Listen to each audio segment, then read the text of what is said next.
than what I had there. Reclaiming my time. Sure. Do you think that do you think that parents who don't want their daughters competing against men in women's sports are whiny? No, sir. You don't? Why did you write that on social media? I've got a picture here where you posted that. You were allegedly responding to a parent who didn't want their daughter being beaten up by men. I would say so, sir. We're a very welcoming community, and I'm proud of that. Are you welcoming to Trump supporters? Absolutely. Then why did you, in your Facebook page, from the fencing coach, write, "Imagine being one of 71 million people dumb enough to vote re-election for a treasonous clown who's permanently banned from Twitter for inciting an insurrection, you mad MAGA bros."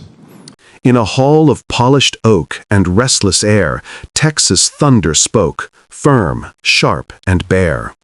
Should men be in women's rooms? The question rang, while truth and tension in silence sang. Mr. Leffeld stood, words fenced with care, dodging each thrust in the chamber's glare. No personal view, he said, soft-spoken, but old posts lay scattered, trust half-broken. They read of parents called whiny and mad, of a grand wizard jest that turned the room sad. A coach once proud, now contrite in tone, owning the echoes his fingers had sown. Inclusion met fairness, a duel of the age, as politics burned on the committee's stage. And there stood the fencer with nowhere to hide, balancing blades on both justice and pride. I now recognize Mr. Gill from Texas. Thank you, Madam Chairwoman. This is an excellent hearing, and we really appreciate your leadership, incredible leadership on this topic and on this community, on this issue. And I'd also like to thank our witnesses, Ms. Turner and Ms. McNabb, for particularly moving testimonies. And thank you for your bravery for coming here. I know it takes a lot of guts to testify before congressional committee. Mr. Layfeld, I'd like to ask you a few questions. Do you think that men should be allowed in women's locker rooms? Sir, those regulations are set by toward minority. I'm just asking you yes or no. Do you think men should be allowed in women's locker rooms? I don't have a personal opinion on that. You don't have you have a personal opinion on a lot of things, but not on that? Sure. I mean, it's a locker room is not really an area where people interact. So the answer is yes. I don't Do you really think that men should be allowed to share showers with women in athletic facilities? I think that showering is a private activity and that it should be private. And it should be private. There's oftentimes communal showers. Are you okay with men showering with women?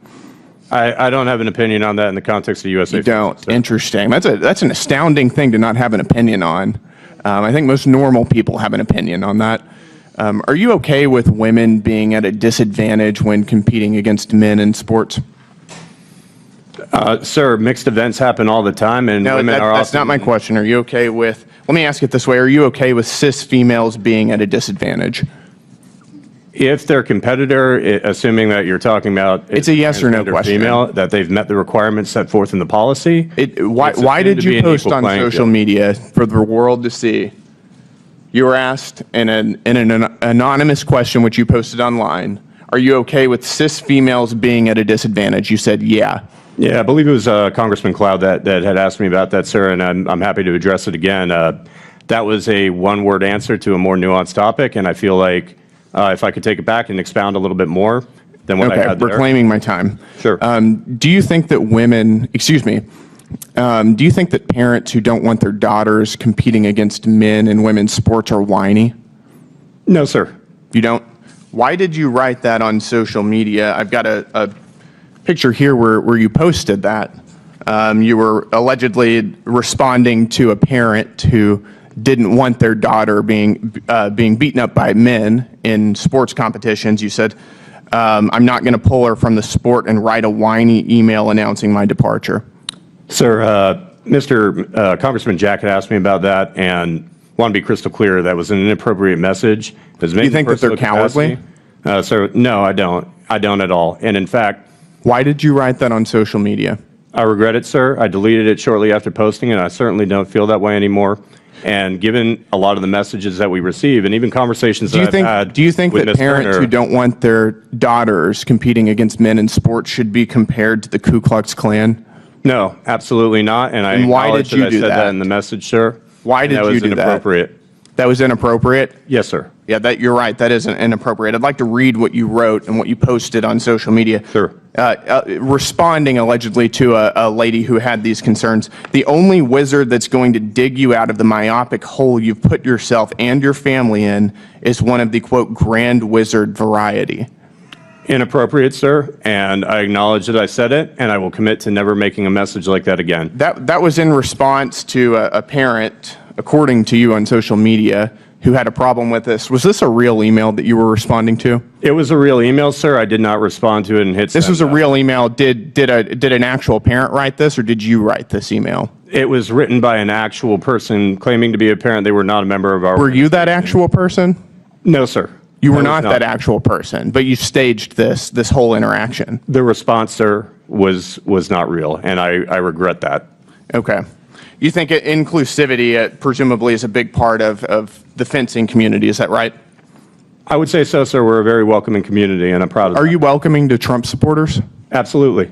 Absolutely. Then why did you, in your Facebook page, from the fencing coach, write, imagine being one of 71 million people dumb enough to vote re-election for a treasonous clown who's permanently banned from Twitter for inciting an insurrection, you mad MAGA bros?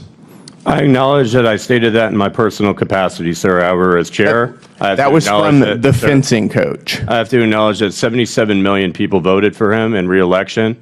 That wasn't your personal capacity. That was from your capacity as, quote, the fencing coach online. Yes, Like, that as is you- that is my blog, sir. That's my publication, and I acknowledge writing that. All right, my time is up. Thank you. I yield back. Wow. Okay, thank you for that, Mr. Gill.